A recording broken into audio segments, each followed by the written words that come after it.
talk to me. Okay, now it will not be in the internet, but I really like Hungary. Looking forward to be here. I was supposed to come for EC during COVID. That was my plan. Okay, now I'm here. All right, so this is a paper with Najib Ali, he's also in Penn State. And we're thinking about, these situations where students need to apply to a portfolio of colleges or schools. So they can't apply to everything. In the Hungarian context, you can imagine that, some people, they don't pay, they don't want to pay, or they cannot pay, they can only apply to 3 colleges. And maybe, they're willing to pay, but they don't want to pay infinity, so they have to balance the number of colleges on their portfolio. So it's not, the usual kind of matching problem we're used to think about, where everybody has full lists. And to make things even more weird, I'm going to think just about one applicant. There's not going to be an equilibrium. And that applicant is going to think about, how to apply. Now, when the applicant applies, she needs to think about balancing risks that she might not be accepted. So again, if we're thinking in Hungary, maybe she's applying out of high school, she didn't take the school leaving exam yet.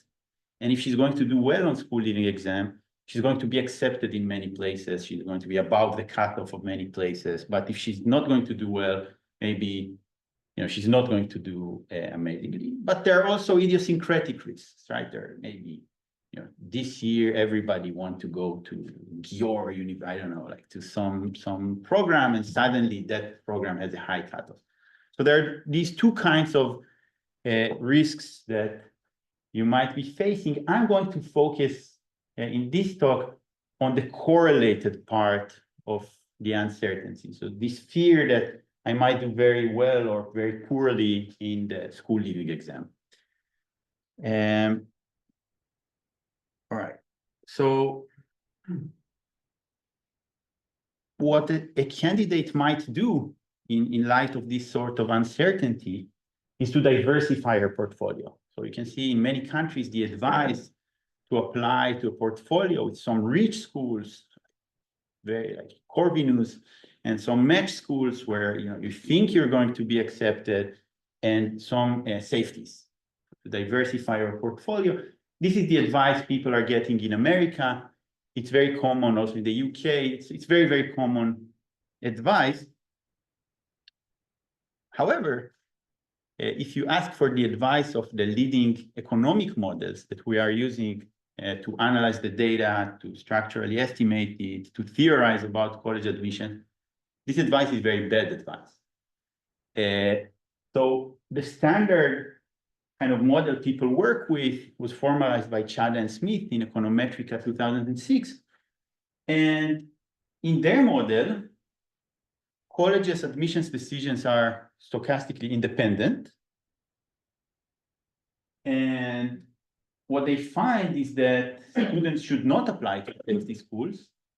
And furthermore, that if the constraint is relaxed, then the optimal portfolio of size K is a subset of the optimal portfolio of size K plus 1. In other words, you can use a greedy algorithm to construct an optimal portfolio of every size. You start by asking yourself, what is the best singleton portfolio? And then you ask yourself, what is the best thing to add to that portfolio if you want to construct the 2? And that's okay. So the greedy algorithm works in that world. Nice, but the idea to only safety schools. I'll tell you in 3 slides. Okay.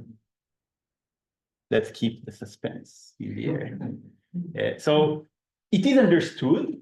There's a recent quote from a review paper by the same authors and another one. It's understood that something is not understood, that we don't understand why people are applying to safeties. And there is this intuition in the air that it has to do with correlation. I'll try to convince you, yes, this is correct. So let me first tell you what I'm going to do. We're going to develop an analysis of admissions with correlation. in fact, for most of the talk, I'm going to think about a very simple correlation structure that is, in a way, the opposite case of what Chad and Smith are analyzing. So I'm going to think about the case where there is a national exam. You don't know your score in the national exam, but you know that this is the only thing that matters. So in a way, if you're accepted to Harvard, you're definitely accepted to Penn State. If you're rejected from Penn State, you're definitely rejected from Harvard. So it's a very single dimensional. Towards the end, I'll relax this and try to convince you that our findings are actually quite robust. In this model, I'll develop this graphical intuition and show you with this intuition how to solve for optimal portfolios. And the optimal portfolios will include safety schools. They will generally not be nested. You can't use the greedy algorithm, and they will be expanding in both directions. So as the portfolios grow large, you'll be applying to safer options and to more risky options. So let me just give an example of what's going on, and then I'll answer your question about what's different from Chad and Smith.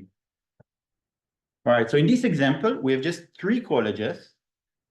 I'm going to call them reach, match, and safety. Right now, it has no meaning, but I'll give it a meaning. It will be the meaning that you think. And here are the rules of the game. We have an applicant. Her name is Anne. Anne is going to choose her portfolio. After she chooses her portfolio, only then she will learn the result of her exam. Right now, it could be a lottery. Right now, she believes it's distributed uniformly between 0 and 1. Each college has a threshold. Anne knows the threshold of the college. She just doesn't know her score yet, so she doesn't know if she's in or out. And if she's accepted somewhere, if she applies and her score is above the threshold, she can go there. She gets to choose the best college. She can't go to 2 colleges. And if she's not accepted anywhere, she goes to her outside option, which I assume right now gives her utility 0. Okay. Here are the specific parameters of the problem. So the rich school is the best school. Corvinus University, department of Peter, and it gives Anne the highest utility of 1, but she thinks the threshold is 0.78, so she thinks she only has 22% chances to be accepted to that department, and trying to draw back on what I remember about college admission in Hungary. So maybe Anne's second choice is the University of Debrecen, and it's less selective, so you get a better probability. She can be accepted 50%, but it also she prefers to study with Peter, so her utility is 0.45, and then there is a safety. There is a safety school. I don't want to get into trouble again. Either the day here, I won't tell you which university this is. And their threshold is very low. It's almost certain to be accepted, very high probability of being accepted, but the utility is even lower. It's 0.25. All right. So how to solve this problem? If Anne can apply to only 1 college, it's really easy. To multiply 2 numbers. The probability times the utility, that's the best one, happens to be the middle one. Okay, so is the biggest number. But even though we already solved this complicated problem, let me try to solve it graphically, just to get intuition of what we're going to do next. So what do you see in this picture? On the y-axis, you see the utility from attending the college. So here you are the utility from the rich school. If you remember, it was 1. So this is the unit square. UR is 1. The height of the rectangle is 1. And here you see the threshold to be accepted to the rich. And because the probability distribution is uniform, the probability to get in is just the difference between 1 and the threshold. So in fact, the expected utility from applying to a college is just the area of the rectangle that represents the probability times the utility. All right, so what is the question? Find the biggest rectangle. Now let's say that Anne can apply to 2 colleges. So maybe naively, immediately we'll say, okay, let's just take the 2 biggest rectangles. But that's not true because Anne can only attend 1 college. And so if she does really well and she's accepted to Corby, she's not going to go to that if she applies to both of them. So actually the value of the portfolio is a coverage problem. It's equal to the area that is covered by the union of the rectangles that correspond to the schools. All right.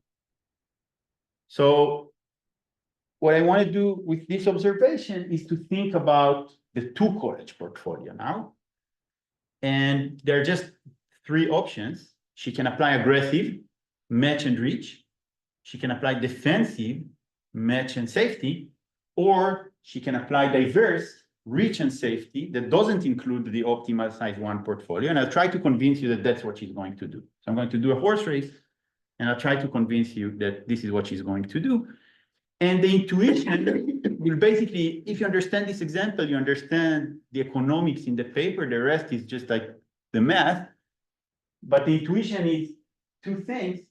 First is the bad news effect, what we call the bad news effect. What's the bad news effect? The bad news effect means that if my beliefs about my chances deteriorate, become lower in the likelihood ratio sense, I'm going to apply more defensively. And when I choose my second school, when I choose my insurance school in the portfolio of 2, I need to tell myself, wait, Ran, this choice is only relevant in the event you didn't get accepted to Corvinus. That's actually bad news. So I'm conditioning on an event that is bad news about my score, and that pushes my safety school, my second choice, downwards.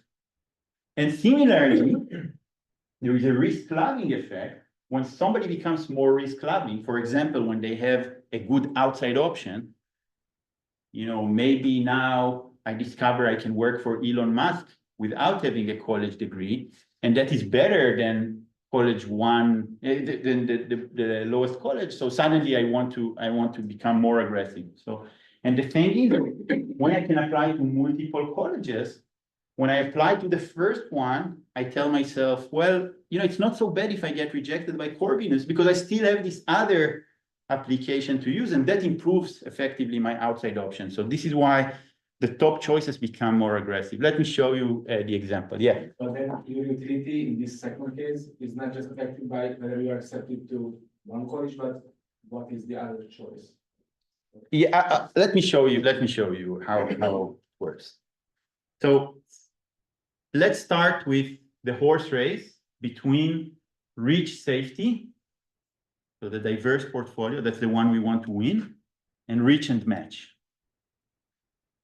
So the first observation is that if my score is enough to get me into Corvinus, it's more than 0.78, it doesn't matter. In any case, I'm going to go to reach. So actually, when I'm making this horse race, I can focus only on the event that I got rejected from Corvinus. And now, instead of calculating this probability times this utility, I need to do this probability conditional on the event I got rejected times this utility. And even though without conditioning, this was the winner, match was the best school. Now when I'm conditioning, this is the winner. So let me show you graphically what happened. Oh, actually, I'm going to tell you something first. So what happened here is that the likelihood ratio without the bad news was higher than this, but with the bad news, it became lower. And I'll show you later that likelihood ratio decrease in my beliefs pushes me to apply less aggressively. Okay, so the main line of reasoning is going to be that I apply to 2 colleges now, or to K colleges now. When I choose the rest of my schools after the first choice, I condition on bad news. Conditioning on bad news makes my beliefs lower. And when my beliefs are lower, I choose portfolios that are less aggressive. So this is going to be one line of reasoning. Let me show you graphically what it looks like. So here is the comparisons that I had ex ante. And now I discovered this bad news that I got rejected from the top school. And suddenly, this area becomes irrelevant. I know my score is not here. And it's bad news for everything, but it's taking way more area from rectangles that are high than from rectangles that are low and wide. So it takes a superset of area from the taller rectangle. And because of that, it might inverse the comparison in sizes. So if I remove enough from here, suddenly this rectangle could become smaller than that one. Is it correct that you have basically compare the expected utility that you get from your applications and the expected utility to apply to match would be the bigger, thicker blue rectangle, and the expected utility to apply to safety would be the lower one. And then actually, if you consider the symmetric difference of the two, the symmetric difference of changes for the match, and that's the reason basically. If you go back one slide, yes, no. So now you have the 2 blue rectangles, right? And yes. You are interested in the difference of the areas of these 2 rectangles, right? But so basically, this means that if you leave out the intersection, then you have 2 smaller rectangles, and the 2 smaller rectangles, one is unchanged, and the other for the match is changed. Then you have the both of them are changed, I guess. no, if you leave out the intersection. Right. Yes. That's exactly true. All right. So now let's do the other comparison, where I'm thinking about the diverse portfolio, again, the rich and safety relative to match and safety, so the defensive option. And here there is a similar reasoning where I can tell myself, look, if you can't get accepted even to the worst college in the country, the portfolio doesn't even matter. So, if my score is less than 0.125, I'm not going to be accepted to any college. The entire thing is irrelevant. So let's focus on the event that I can be accepted somewhere. And once I can be accepted somewhere, and we're comparing these 2 portfolios, both of them have safety. So I know that I will be accepted to safety, and safety is my outside option in the relevant event. And so now, I know that US is already guaranteed. And what remains is to ask, what is the bonus I'm getting on top of it? So now, instead of multiplying by UR or UM, we're only multiplying by the bonus over the outside option. And what it looks like graphically, is this. So I already know the US thing is guaranteed for me, so I no longer care about the bottom. And so that removes some area from both rectangles, but it removes more area from wide rectangles than from narrow and tall rectangles. And so the rationale the key idea that's going to happen here is that when somebody has a better outside option, which includes, you can apply to more schools, I'll show you, they become more risk loving in the standard sense. Their effective utility function become more convex. And when you're more risk loving, you become more aggressive. Now, you know, there are two economic ideas going on here that are generally separate in general models, that bad news push you to safety and that outside option make you more aggressive. But in this special model, it's actually the same story. They're dual of one another. And why is that? I can draw the 45-degree line over here, and I can transpose the problem around the 45-degree line. And it's a coverage problem. If I just ask you maximize the area covered by rectangle, it's an isometry. It doesn't matter if I flip the page from one side or the other. But when I do this flipping, what looks like bad news, what looks like me telling you your score is less than tau, now looks like me telling you your outside option is 1 minus tau instead of 0. Okay, so these two things are identical. So if I prove to you that this thing makes you choose rectangles that go downwards, they're more defensive, I already proved to you that having an outside option makes you apply more aggressively. Okay. So what did we find? The optimal portfolio of two colleges expands in both directions relative to the optimal one, and it doesn't include the optimal one. So these are two things that disagree with the standard, the classic paper by Chad and Smith. What's going on? So there was a question 10 minutes ago. Now I can tell you what's going on. What's the difference? Oh, I forgot to say, I am going to show you that in general, this is what optimal portfolios look like. So as the size of the constraint is relaxed, the portfolios are expanding according to this pattern. They expand in both directions. So what is going on when we compare with Chad and Smith?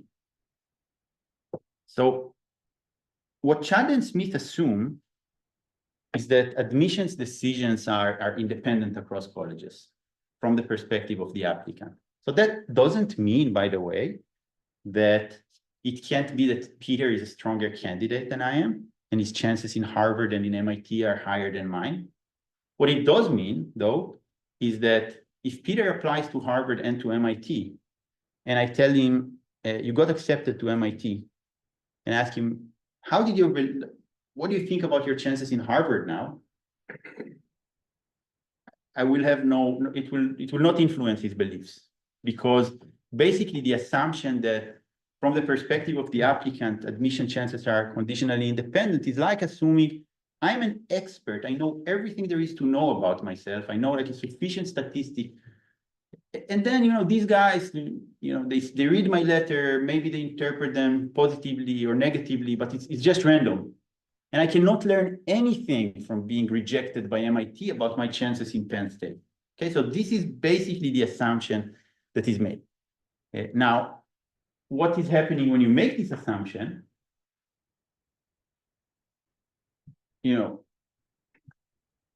What is happening? So if your beliefs, so if Peter has the same preferences like me and is just more optimistic than me, it still is going to be the case that Peter will apply more aggressively than me because he's more optimistic. What breaks is that the thing that pushes my portfolios downwards is that I apply to my top choice, I apply to Corvinus, I get rejected, and I say, oh, that's bad news. I need to put something safer as my second choice. In their model, this link breaks because I apply to my first choice, I apply to Harvard, I get rejected, and I say, oh, why don't I try MIT? I learned nothing about my chances. So this is a force that makes you not expand downward. Why do their portfolios expand upward? It's the same force as in our model. I try Penn State, I try Michigan State, I try a bunch of schools that I think I have a good shot. At some point, I become convinced that with very high probability, I have that in my pocket, and now I can try applying to MIT. Okay, so I said all the important stuff. Now let's see how far we can go. So we have a model. The model is exactly like the example, only you have more than 3 schools, and they have thresholds, and Anne is going to have to choose a portfolio of colleges. It doesn't have to be 1 or 2, can be 5 maybe. And again, she doesn't know her score ex ante, so she's going to be accepted if her score is higher than that college threshold.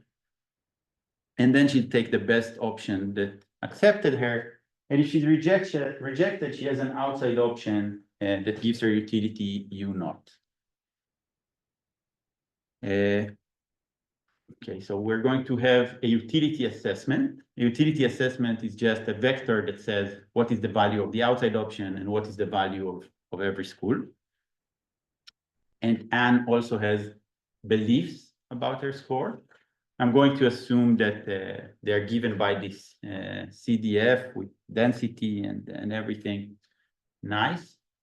And so when Anne applies to a portfolio P, and her utility assessment is U, and her beliefs are given by F, what is her expected utility?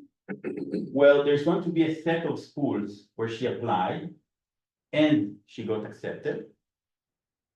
And she can only go to 1 school. So she's going to choose the best one from them. And she can always go to her outside option. So she can also choose the best, including the outside option. And given her beliefs, I'm taking the integral. So this is her expected utility from applying to this portfolio. There is also potentially a cost for applying, and we're going to assume that it depends on the size, on the number of schools she applies, but not on the identities. Okay. Technical assumptions. I'm going to assume that it can't be that Anne likes, Penn State more than she likes Harvard. Okay, so if this is the case, then it's easier to get into Penn State, and she likes it more. She will never apply to Harvard. The rectangle of Harvard will be interior. So just to avoid, thinking about schools that are irrelevant to the problem, will never be part of an optimal decision. I'm kicking those out. I'm also kicking out ties. So if there are 2 schools that are exactly the same selectivity, exactly the same utility, I'm kicking one of them out, and without loss, more or less. Up to labels. And so that I can avoid talking about multiplicities of optima, I'm going to assume that there are no ties. So every portfolio slightly different utility than other portfolios. So these are the assumptions I'm making. That they're really just to be able to avoid talking about multiplicity of optimal portfolios. For most of the talk, there's a question. Haven't you considered having a continuum of colleges instead of a finite many? Because I believe then that it would simplify the problem. Right. You would get a function, like a frontier. Yes. So actually, there will be a theorem where we did do it. So the reason we didn't do it is that a big part of Chad and Smith is to provide an algorithm that is polynomial time. And we have a theorem saying we can do it polynomially with a very similar running time. But we do have, I'll show you. If theorem 6 is making your assumption. Yeah. So for a big part of the talk, I'm going to think about the constraint problem. So imagine I can only apply to 3 colleges, that's it. It happens a lot in market design, kind of very often. You have such constraints, but even if you think about places where there are costs, you can think about a 2-part decision. First, I decide how many schools I apply, and then I decide the composition. So it will give us some insights even in those settings. Okay, I'm going to use two orders in the talk. One is more aggressive. So I'm going to say that one portfolio is more aggressive if both of them have the same size, but they are ranked according to the standard vector dominance sense. So like my first choice is Penn State, Peter's first choice is MIT. My second choice is Michigan State, Peter's second choice is Penn State. So this is the order I'm going to make. However, there's a slight complication. It could be that Peter is so optimistic, he knows that he's such a strong candidate, that he applies only to MIT. Okay? There's no point applying anywhere else. So I want to make sure that our notation also works with these cases. So it could also be that, you know, he applies less colleges than me, and all of them, you know, if you take the subset of colleges that I apply to of the size of his portfolio that are the most aggressive, is still the case that he's applying more aggressively than me. And similarly, it could be that, you know, I am so pessimistic about my score, I only apply to Trump University. It's the worst. In America, I can get in trouble. It's like the worst university, and he applies like 5 universities, a different. I want to say that he's more aggressive than me. So you know, I'm taking his least selective school on his bigger portfolio and compared to my portfolio, or, you know, if my portfolio is 2 and he has 5, I'm taking the least selective 2, and they are still more aggressive than my 2. So this is the order of more aggressive. There is also an order of more dispersed, that instead of showing you the definition, this is what it means. It means that if you compare, let's say, a portfolio size 3 to a portfolio size 2, then the bottom 2 are less aggressive and the top 2 are more aggressive. Okay, so this is what more dispersed is, and we have this definition because this is the result we're going to show. We're going to show that optimal portfolios of various sizes are ranked according to this order. Okay, the bad news effect. So let's say that, you know, Anne already decided where she's going to apply. She chose her portfolio, and moments before submitting, somebody comes and whispers in her ear, you know, the solution for the first problem in the national exam was X, you know, you got it wrong. So this is really bad news. Now she knows her score is less than what she thought, and she has to re-optimize her portfolio. So this is the scenario I'm imagining. What happens when your beliefs about your score deteriorate? So I'm going to denote mu IG. It's the probability that I think that school I, that's the best school I can be accepted to. Yeah. What's the probability under G that I is the best school I can be accepted to? And because all the schools are using the same score, it's a well-defined object. It's just this quantity over here. I'm going to say that H is more pessimistic. It has bad news relative to G if whenever I take 2 colleges, I and J, where I is like more selective than J, then the ratios, the probability I get into the selective divided by the probability I get into the less selective, it's lower under H, the more optimistic, than under G, the more pessimistic. It is a standard almost likelihood ratio order. And the theorem is saying that if G likelihood ratio dominates H, then the optimal portfolio of size K, when the utility is U and the beliefs are G, is more aggressive than the optimal portfolio of size K when beliefs are U and when utilities are U and beliefs are H. Okay, now we've already seen one important example of likelihood ratio lower beliefs. It's when, you know, I'm told with probability 1, your score is below something. So that's removing an entire piece. More generally, you can think about less kind of aggressive policies, but likelihood ratio dominance means I'm removing more area from the left than I'm removing from the right. Okay, so how do we prove this theorem?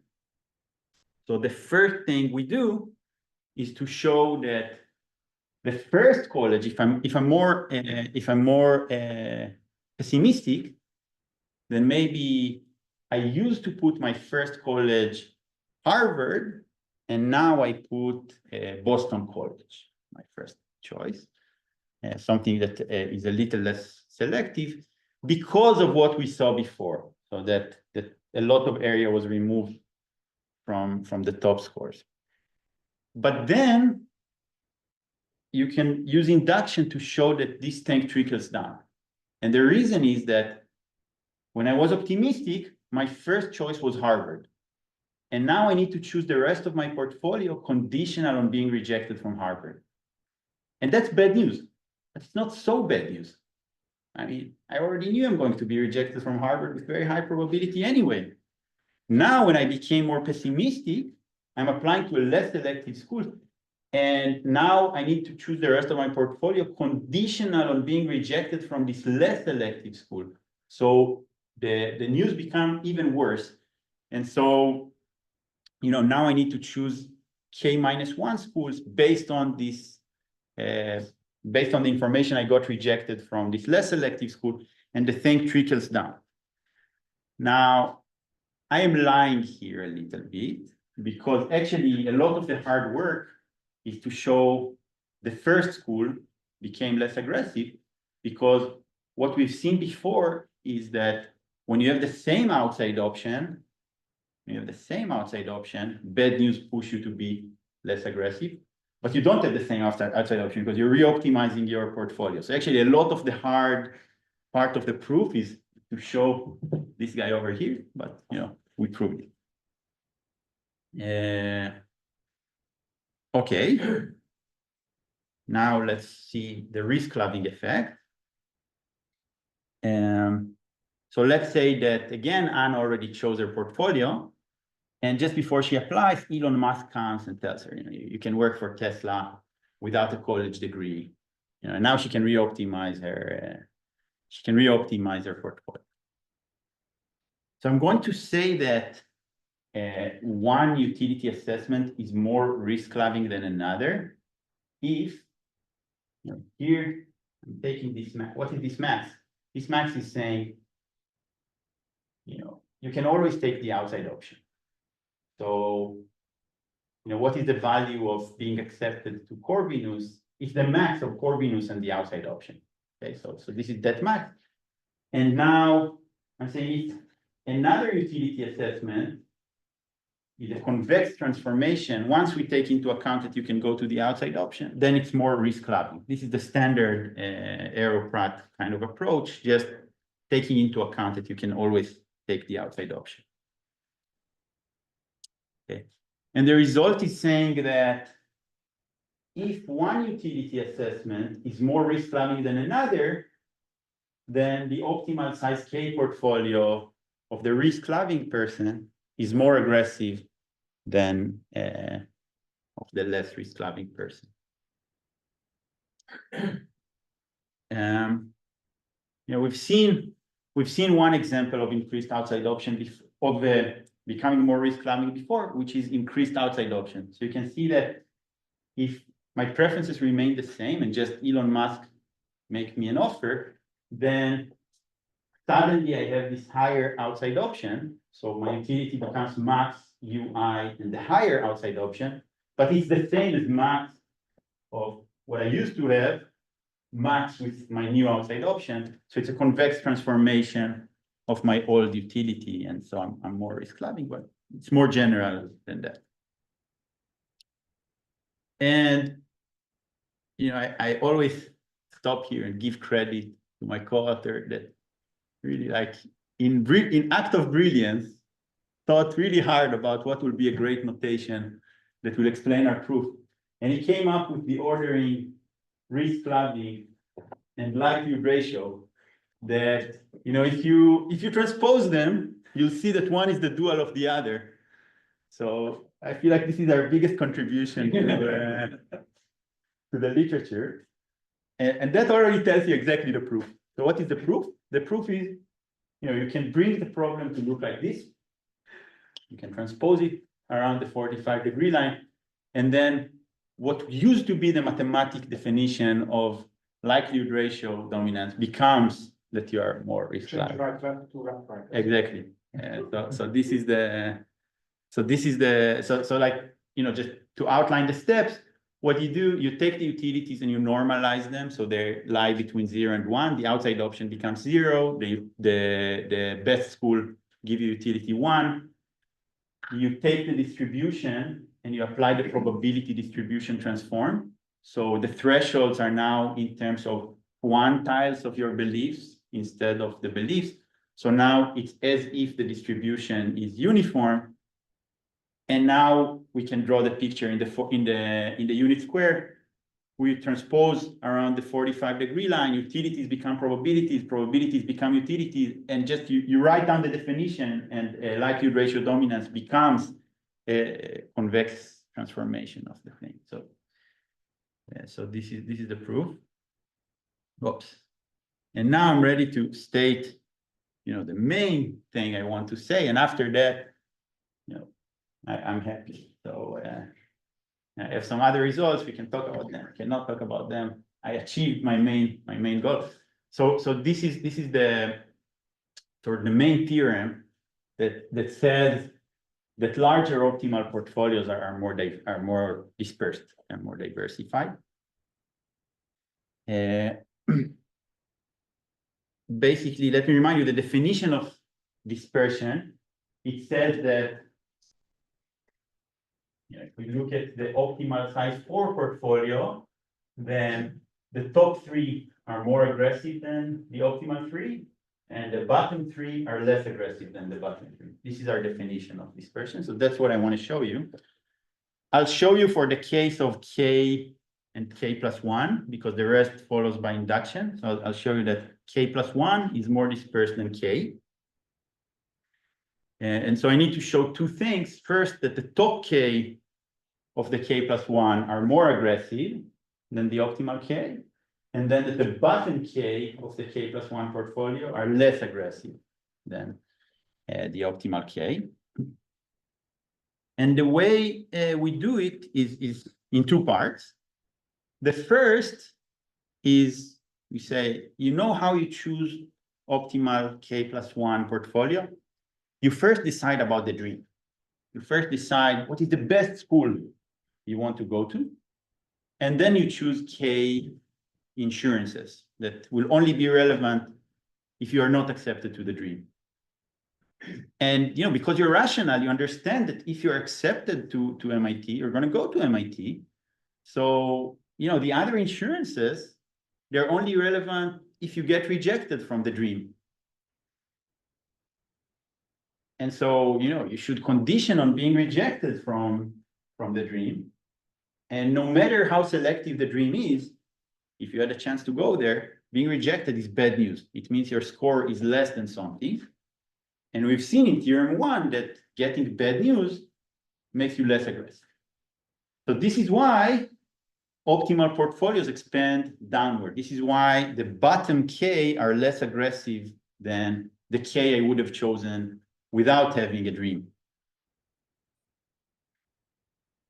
But there is another perspective, and this is really like, you shouldn't think about the optimal portfolio like that. You should think, first of all, what is the most important? That your mom is not upset, that you get into some college. So first of all, you choose the safety, okay? And after you chose the safety, you choose K improvements. So, there is this one that is really like your last resort school. This is your K plus first. And after that, you choose K schools that you like more than them. So if you're accepted in any one of them, you'll go to those other ones. And so once you do that, you know, you should tell yourself, look, the better schools, I can only be accepted to them if I'm accepted to the safety. So it's, you know, conditional on them mattering, I'm already accepted to the safety. So I should behave as if I already have the outside option of going to the safety. And now I need to choose K schools. When I have this safety, I'm more risk clubbing, I should apply more aggressively. So this is why optimal portfolios expand upwards also.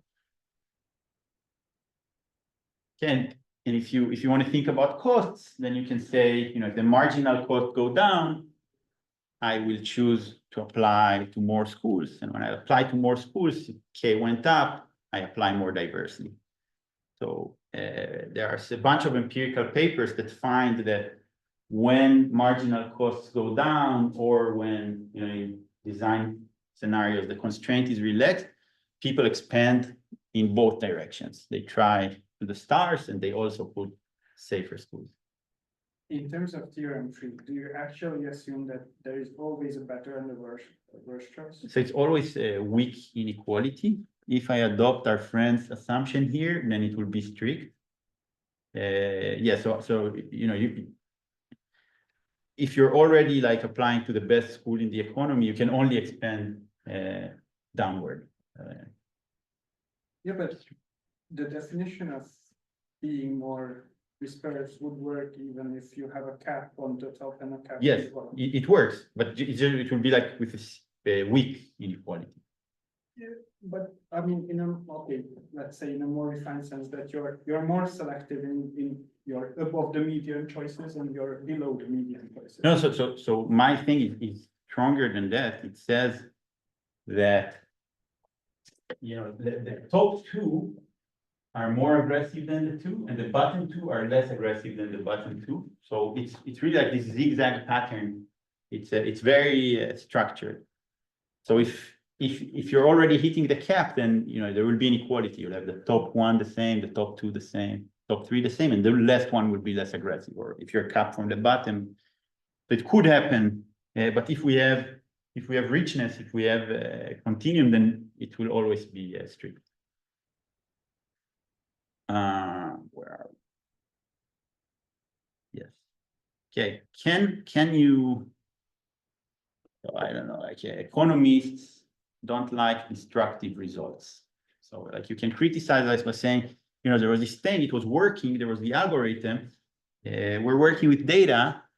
You know, there's big data sets, and we need some algorithm to figure out what people should do for estimation purposes. And now you're coming and telling me this is a very bad algorithm. It doesn't fit the data. What to do? And I'm not saying that, by the way. It's a very good algorithm.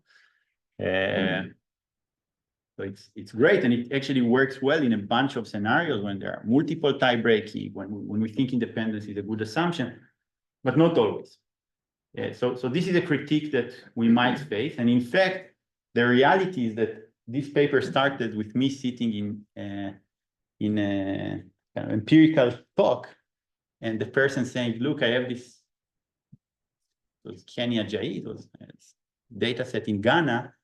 And we don't know how to solve the optimal portfolio. So we're going to do some heuristic. And I said to myself, you know, I have to crack this. I actually started with the algorithm. And so here's the issue. So now we have already figured out that we can think conditionally. We can think, you know, the best school, and then the second rank will only be relevant if, you know, the best rejects me and so on. So with this, we can just do backward induction, right? So we can do a dynamic program, backward induction. You can say, you know, I apply to the first school. If I get rejected, I apply to this thing. If I get rejected from those things, I choose a third. And the issue is that you might run into the curse of dimensionality. Generally, there are a lot of histories. There are a lot of histories that could occur. maybe I apply Stanford, Yale, Harvard, Penn State, and maybe I apply Yale, Princeton, Penn State. And so there are a lot of histories that could happen, and I have to solve for each of them. But it turns out that in our model, there is a sufficient statistic that gives us all the relevant information, and that's what is the worst school that rejected me. So it really doesn't matter if I got rejected by Harvard, Stanford, and Penn State, or by MIT, Yale, and Penn State. What matters is that I know my score was not enough to be accepted to Penn State, and that tells me everything I need to know about Harvard and Princeton and all those places. And so actually, the only thing that matters is that how many schools I already applied to, what is the worst one that rejected me. And all of those histories have the same optimal continuation. So with this observation, you can use backward induction, you can dynamic programming to get n cube time, within n cube time, the optimal portfolio. And then, if you use stuff we know about different histories, like the bad news effect, so we know that the optimal continuation after being rejected from Penn State should be less aggressive than the optimal continuation after I get rejected from Harvard. You can even improve it to n square log n. So Chad and Smith, they're using greedy, they're doing n square. We can do n square log n. So maybe it's not so bad news for practical applications. And you guys know stuff like about complexity, so I'll not motivate why complexity is important. I'll skip the slide, and I'll go to your slide, which is, so we were asked, what is robust? Chad and Smith have this extreme case where admissions are perfectly independent. You guys are doing like this very strong form of correlation. What if the world is like somewhere in the middle, like in the United States?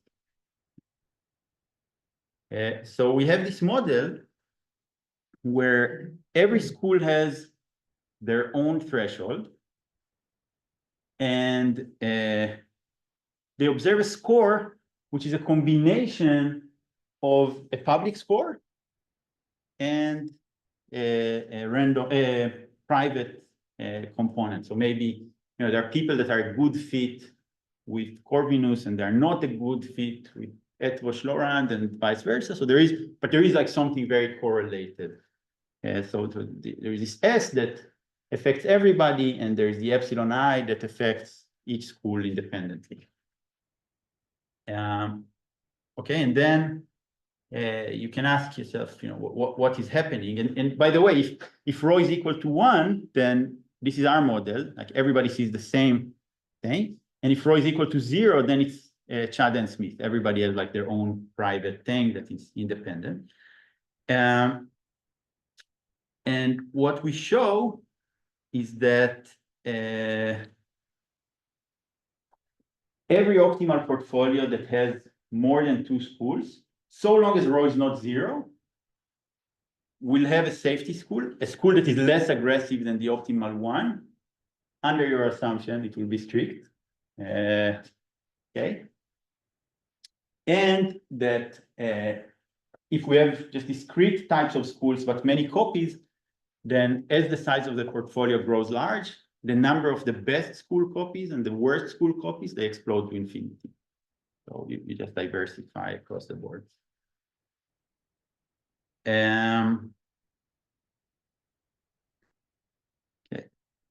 I'll make it. So then the last sort of result is trying to think, what can we learn about this on dynamic search? So, people think a lot about Pandora boxes, Gittin indices, and bandits. And typically in those worlds, the boxes, they're independent. You pull one arm, you learn nothing about the other arm. But in our model, it's very different. If I, open the Penn State box, I learn that I got rejected. I already know there is no reason to open the Harvard box. I already know I didn't get. So we're trying to think, how much can this direct your search? How much it can help you? So it's less natural to think about school choice, but maybe you think about a PhD student and they know they have time to write like one job market paper. And so they can try like something very ambitious, like proving some open problem, the Goldbach conjecture or something. If they do it, they will get the job in Princeton, but the probability is low. And maybe they can make some assumptions and prove it to the case of, 3. So that like it's very solvable, but probably will not get them a job. And they, you can generalize and try to find the right place. And in the end, you'll have one job market paper. So you can't write 2 papers. It's not allowed. Economics, it's not computer science. Okay, so what we show is that if you allow me to search sequentially and you allow me to open k boxes in a row and then take the best price, I can achieve basically what I could have achieved if you allowed me to open 2 to the power k minus 1 boxes simultaneously. And the way to do it is very simple. It's just binary search. So first I think about what's my 2 to the power k minus 1 optimal portfolio. I gave you an algorithm how to solve it, backward induction. So let's say you find the optimal portfolio of size 7. Yeah, now I need to show you how with 3 searches you can achieve the same utility. And the solution is, you go to the middle, and if you manage to prove the median result, then you go to the median of the harder results. And if you fail, you go to the median of the easier results. And again, if you are successful, you jump to there is no longer median, but in a larger problem, you always jump to the median. And this will allow you to cover all of these options. So actually, with correlation, dynamic search can really, really help you relative to simultaneous search, because you can use the information to guide your search. Yeah. All right, so let's wrap up. We introduced this model of college portfolio choice. In the main application, we have this common score. And with the common score, we have a graphical and elementary decision theoretic kind of approach that justifies why people diversify and why safety schools are part of optimal portfolios. What remains to do? First, we have only one agent, and there is such thing called game theory, equilibrium, completely outside of the scope of our paper. Another thing that you could think about is, what correlation does to welfare. So, a favorite example for me outside of school choice, actually, we have, you can think about correlation in school choice. Now in America, there is a big debate. Should we use the GRE, the SATs, like centralized exams that really correlate what schools are doing, or we should let people different chances, independent chances in every school. I like to think about publication. So let's say my paper got rejected from AR, and then the editor of Econometrica is sending someone an email and say, oh, I already refereed for AR. Do you take repeat referees, or do you take fresh draw? And of course, I don't want the same referee to referee. He already rejected my paper once. Like, what makes you think? So the natural intuition is very bad to get the same referee twice. But this is taking my own perspective. In fact, I would actually really like that your guys' papers, except Peter, because he's co-authoring with me, that you get the same referees, because each journal is publishing a certain number of papers in every issue. And if you guys get rejected, I have a higher chance, because they will have to decrease their standard. Okay, so the result actually there is with our student, it's with Najib also, and our student Salvador Candelas, who's a great student, will be on the market probably in a couple of years. And we're showing that actually, on average, you get stochastic dominance improvement when schools becomes more correlated or journals become more correlated because the thresholds, the selectivity of colleges reduces as a result of them being more correlated. And those people that unambiguously win are actually the weaker applicants. So when you're weak, you really benefit from journals becoming less selective or colleges becoming less selective. When you're strong, when you're a very strong scholar, say like, what are the chances that I'll be rejected from econometric? Like 1%. It's really good that those chances will be multiplicative. Like 1% times 1% is a very small number. So moving it from 1% to 0.5%, that's not much for me. I really prefer the independence.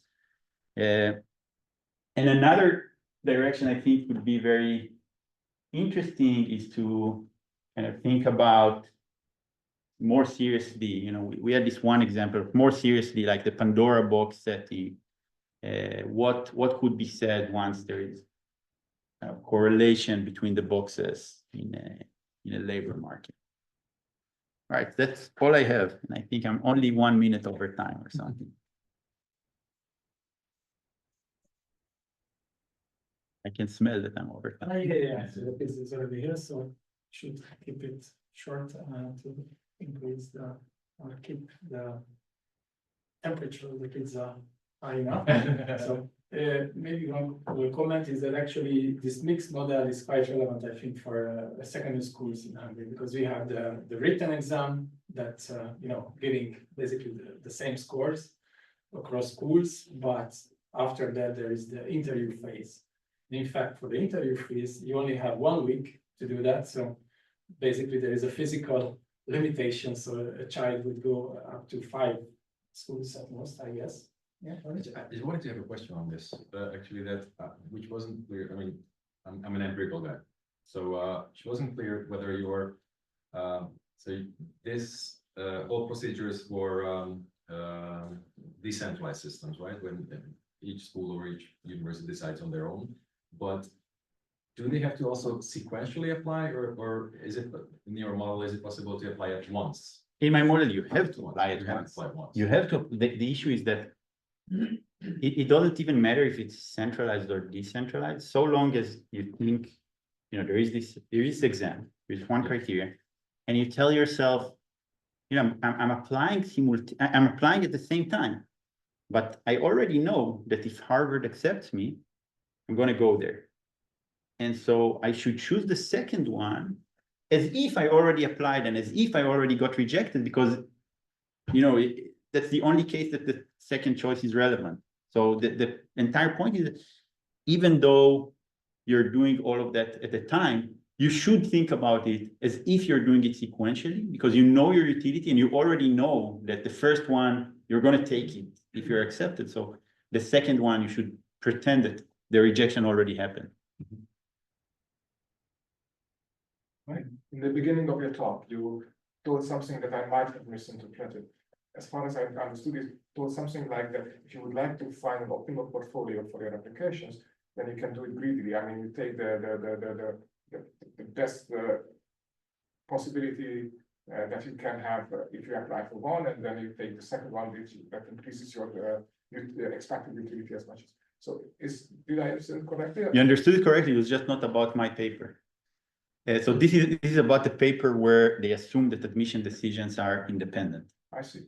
It It doesn't apply to our thing, and there are examples that you know, we know that in coverage problems, grid is guaranteed to achieve 1 minus 1 over E.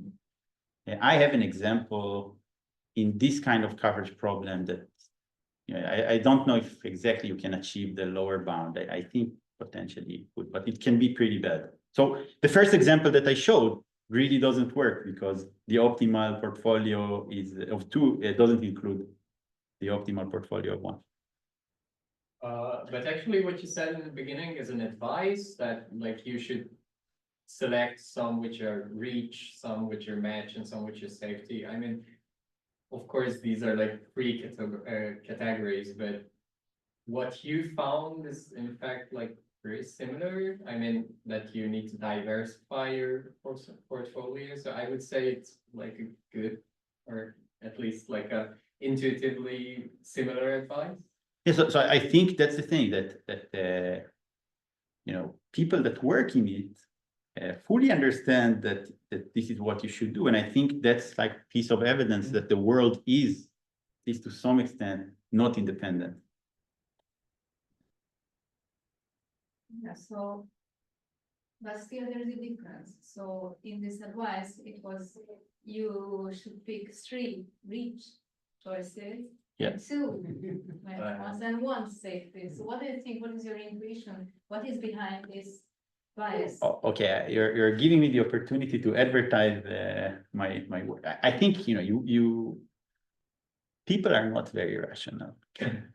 And in particular, we have a separate paper with Chloe Tergyman and Alex Rhys-Jones in AJ Micro that shows that people are particularly bad at understanding that if admissions are correlated and they have 50% in MIT and like 45% in Harvard, actually it's the same 50% they're accepted to both. So people are very bad at understanding that, and there are field evidence even from the UK, from a bunch of countries that people apply too aggressively. And so I think just advisors are giving them, you know, something they can work with, like a good rule of thumb, which is you need to have one school you will definitely be accepted to. And, you know, there is an understanding, like the numbers, I don't know.